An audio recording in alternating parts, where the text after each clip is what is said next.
Budgeting is a very important part of being a financially fit person, and this is where many people find it difficult. So, today I'm going to be talking about 10 things a working professional can keep in mind while identifying the exact figure of budgeting. Hi, my name is Suman Manjrekar. I am a financial consultant and a money magnet coach, and I'm here to help people understand money better and become a money magnet. I'm back again with a live after a very long time, and today I will be talking about budgeting. So, the very first thing a person should identify is determine your monthly income, and that includes your salary or even your bank interest or dividends which are coming in. If you have a rented house, if you have given a property for a rent to someone and the rent is coming in every month, then you need to include that. If there is a SWP, that is systematic withdrawal plan, and if you are getting money from that source, then you need to include that. So you have to basically determine all the sources of income from all the sources of the income from all the sources that you are receiving on a monthly basis. Then, second is identifying fixed expenses. What are fixed expenses? Like rent, utilities, then a loan repayment, some kind of an EMI on the phone or on the vehicle, or even a housing loan. Then all these kind of expenses are a fixed expense, where you know that yes, this is the amount of money which you will have to part with for this particular thing. So that is fixed expense. Third comes the fluctuating expense. What are fluctuating expenses? Such as groceries, dining out, shopping, entertainment, or if there is a birthday of a family member in that particular month, anniversary, or maybe a wedding. All these kind of expenses are a fluctuating expense. Then the fourth is how much he needs to save every month, rather than spending everything and then removing some amount for saving. You should remove some amount, a certain percentage of your monthly income, and put that into saving or into investments. And remember, saving is different than investment, and I will speak about it in my another video. But yes, for now, remove that. As a financial consultant, we say 20%, 20 to 25% should be your saving or investment amount out of your monthly income. But if that is not possible, you can make it 20. If that is not possible, you can make it 15. If that is not possible, you can make it 10. And even if that is not possible, make it 5. But please remove that mindset that I will do all my expenses first and then with the little amount I will invest.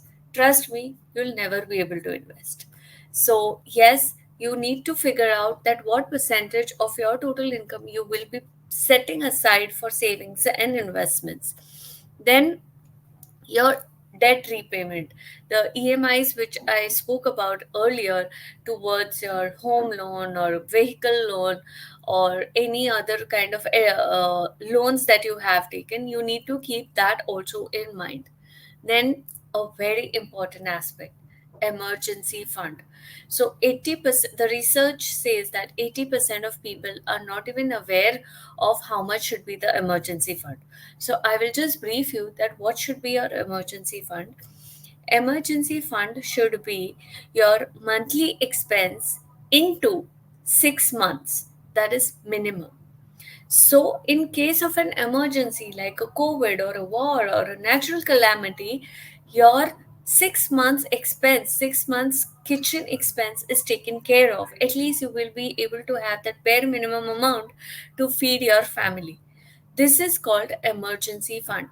And 6 months should be minimum, and maximum if you have that flexibility of adding more, then you can keep for 12 months. So that is something which you need to figure out, and mostly 90% of the time The emergency fund is not sufficient, so make a budget of say month, that yes, for from to this month onward I will be putting in 5,000 or 10,000 for making that emergency fund. And remember, whenever you are pulling out money from emergency fund, make sure to reimburse it back again for another emergency. You never know.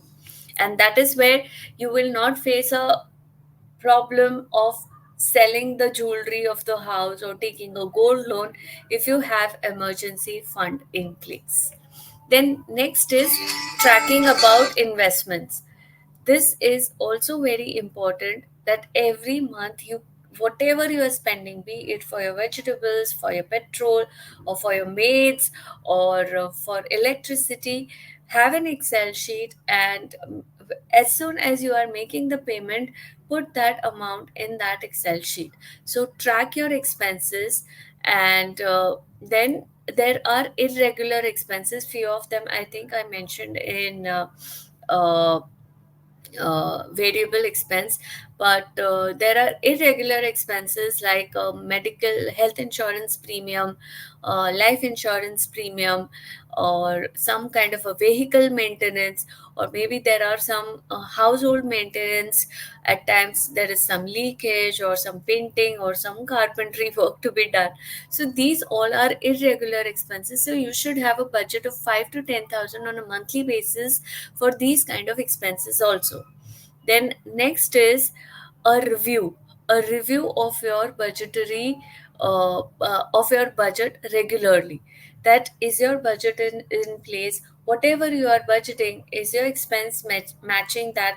Is it less, is it more? If it is more, then what and where you can compromise and make that expense little less to fit into your budget. So these are few basic steps that you can take care of in your budgeting. And trust me, if you have budget in place, you are very well sorted, and you can then think of having extra income, extra expenses, like going on a vacation or having that extra dinner for some kind of a celebration in your family or your achievement. And having the budget will give you a cushion, that yes, my budget is in place now, this much is extra, let me spend it my way. And you can just pamper yourself by going to a spa. We all love spa, I love spa. Or maybe you can go and buy something for yourself. So yes, having a budget in place is very important and the basis of being financially fit. And today I would like to invite you to my private Facebook group, which is a Money Magnet Hub, where I talk about not only money management, but there are different aspects of money which people are not aware of, and which, if you work upon, you can definitely become money magnet. The link of this Facebook group I will be providing in the description or in the first comment. Make sure you answer all the questions when you are answering the questions for entering the Facebook group, and I will see you inside the group. Stay tuned for more information. Thank you.